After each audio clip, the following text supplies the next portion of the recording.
भिवंडी से एक दर्दनाक खबर यह है कि 3 वर्षीय मासूम की जान डंपर की चपेट में आने से चली गई।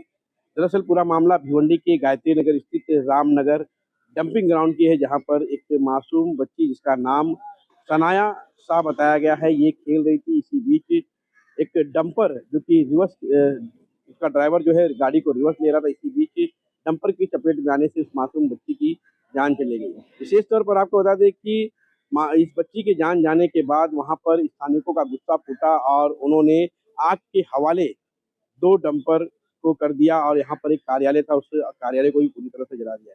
इस बीच आपको बता दें कि पूरे इलाके में आनन फानन में पुलिस जवान पहुंची और पूरे मामले को ठंडा करती हुई दिखाई दी। विशेष तौर पर बच्ची के शव को भिवंडी के स्वर्गीय इंदिरा गांधी अस्पताल लाया गया, जहां उसका पोस्टमार्टम चल रहा है। लेकिन आपको बता दें कि जो घटना है, ये घटना इससे पहले भी कई बार हो चुकी है। महानगर पालिका को कई बार जो है इस घटना को रोकने के लिए नियोजन करने का जो है निर्देश दिया गया, लेकिन कहीं न कहीं महानगर पालिका ने इस पर ध्यान नहीं दिया, जिसके कारण आज एक फिर से 3 वर्षीय तनाया नाम की बच्ची का जान चले गया।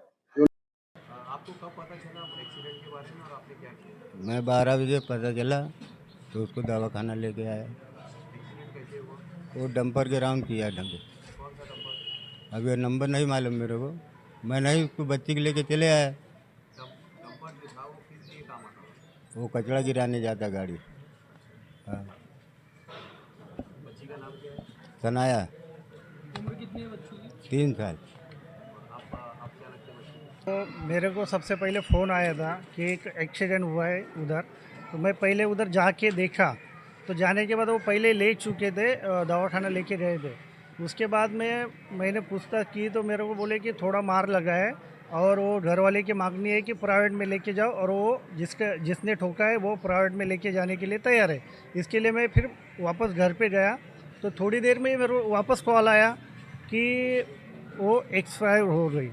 तो उसके बाद में मैंने जो तातली साहब को भी एक लेटर दिया था इसके पहले, जो अनलीगल गाड़ी है जिसका ब्रेक नहीं है, सिग्नल नहीं है, जो नंबर साइड नंबर प्लेट नहीं है, जो भी है, ड्राइवर के पास लाइसेंस नहीं है, वो जो ड्रिंक करके गाड़ी चलाते हैं उनके ऊपर कार्रवाई होना चाहिए। वो सब डंपर बंद होना चाहिए। आप देख सकते हो मैंने अब भी लेटर दिया है और कल ही तातली साहब को कल ही मिला ये विषय पे। अगर इसका जिम्मेदार कौन है ये लेटर भी देख सकते हो आप। मैं कब दिया वो लेटर?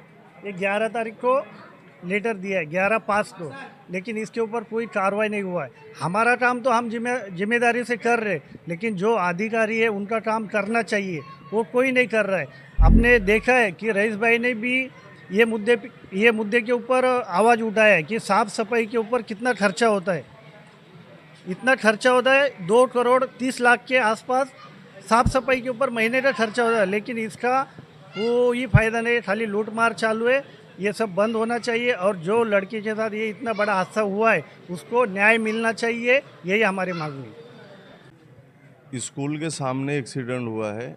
हमको ऐसी माहिती मिली कि कोई कचरे का डंपर था, उससे ऐसा हादसा हुआ है। हम लोग तपास में लगे हैं, पुलिस भी अपना काम कर रही है, हम लोग स्थानिक चारों नगर सेवक हैं, हम लोग अपना काम कर रहे हैं। वो गाड़ी वाले को हम लोग ढूंढ रहे हैं और वो गाड़ी वाला मालूम पे पड़ जाएगा, कोई बड़ा मसला नहीं है। लेकिन जब तक उस पर ना कार्रवाई नहीं होएगी और जब तक इस मामले का हल नहीं होएगा, डंपिंग ग्राउंड हम लोग बंद रखेंगे, चालू करने नहीं देंगे। ये बात तो निकालो, नंबर है ना मेरा।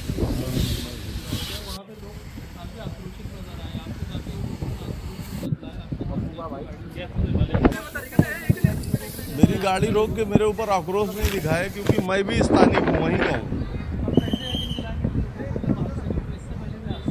हम लोग डंपिंग ग्राउंड धीरे धीरे वहाँ से हटाने का ही प्रयास चालू है, हमारा पाठ पुरावा वही चालू है। डंपिंग ग्राउंड हम लोग ये चाह रहे हैं कि हमारे कार्यकाल में हम बंद करेंगे उसको।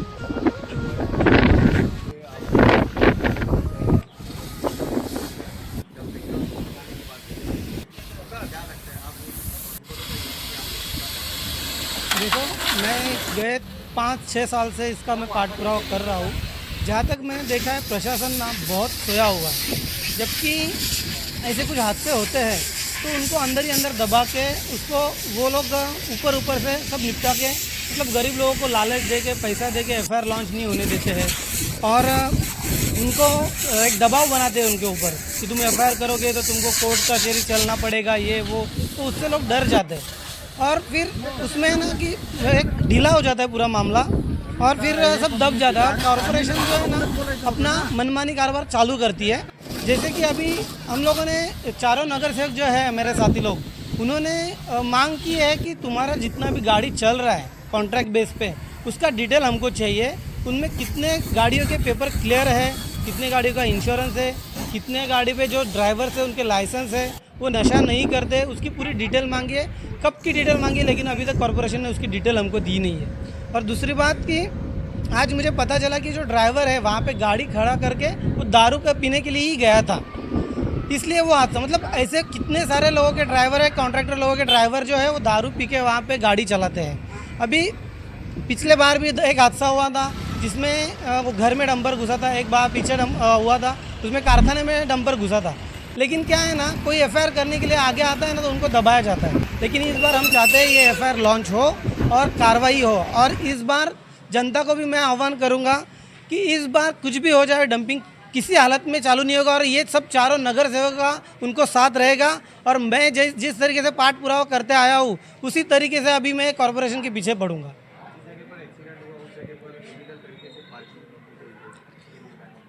वही है, उसके लिए भी हमने तालुका पुलिस स्टेशन में भी मांगनी की थी पहले और ट्रैफिक पुलिस से भी मांगनी की हुई थी। और इसीलिए अभी फिर से हम मांगनी करेंगे कि जो भी पार्किंग है वहाँ पे जो पार्क हो रही है गाड़ियाँ, उसके पीछे मतलब ऐसे भी मालूम पड़ा है कि वो गाड़ियों के पीछे भी लोग रात को आते हैं, नशा करते हैं, चोरी होती है उधर। फिर जो रास्ते से जाते हैं लोग उनको रुका के मारपीट होती है, चोरी होती है। ये सब भी तकरार हम दे चुके हैं, फिर भी कार्रवाई नहीं हो रही है। लेकिन इस बार हम ये सब चीज़ें कार्रवाई को मतलब संगीन में लेते हुए प्रशासन से मांग करेंगे कि ये तुरंत कार्रवाई होनी चाहिए और लोगों को वहाँ पे दिलासा मिलना चाहिए।